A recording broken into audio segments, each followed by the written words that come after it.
വിഭജന ഭീതി ദിനാചരണത്തിൽ വീണ്ടും ഉടക്കി സർക്കാരും ഗവർണറും.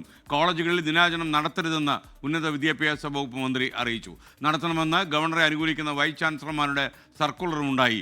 വിഭജന ഭീതി ദിനാചരണം നടത്തിയാൽ തടയുമെന്ന് SFIയും KSUവും ഇന്ന് അറിയിച്ചു.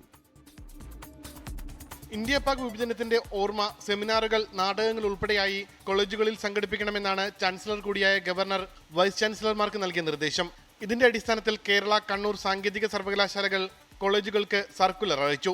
ഗവർണർ പറയുന്ന ദിനാചരണമെന്നും സംസ്ഥാനത്തെ ക്യാമ്പസുകളിൽ നടപ്പിലാവില്ലെന്ന് ഉന്നത വിദ്യാഭ്യാസ മന്ത്രി. കേരളത്തിലെ ക്യാമ്പസുകൾ ആ പരിപാടി നടത്തേണ്ടതില്ല എന്നുള്ളതാണ് കേരള ഗവൺമെന്റിന്റെ അഭിപ്രായം. ഉന്നത വിദ്യാഭ്യാസ വകുപ്പ് DCE മുഖാന്തരവും DTE മുഖാന്തരവും ഈ അറിയിപ്പ് വിവിധ കലാലയങ്ങൾക്ക് നൽകും. ഗവർണർ നൽകിയ ഉത്തരവ് അതേ മട്ടിൽ പാലിക്കണമെന്ന് കോളേജുകൾക്ക് നിർദ്ദേശം നൽകിയതായി KTU വൈസ് ചാൻസലർ. അതിന് നിർദ്ദേശം കൊടുത്തിട്ടുണ്ട്. നിർദ്ദേശം കൊടുത്തതനുസരിച്ചിട്ട് കോളേജുകളാണ്, അഫിലിയേറ്റഡ് കോളേജുകളാണ് തീരുമാനിക്കുന്നത്. SFIയും KSUയും ഭീതി ദിനാചരണത്തിനെതിരെ രംഗത്തെത്തി.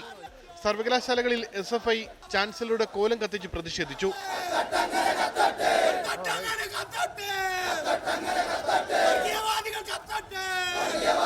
കേരള, കണ്ണൂർ VC മാരും കോളേജ് പ്രിൻസിപ്പൽമാർക്ക് നിർദ്ദേശം കൈമാറിയിട്ടുണ്ട്. 24 തിരുവനന്തപുരം.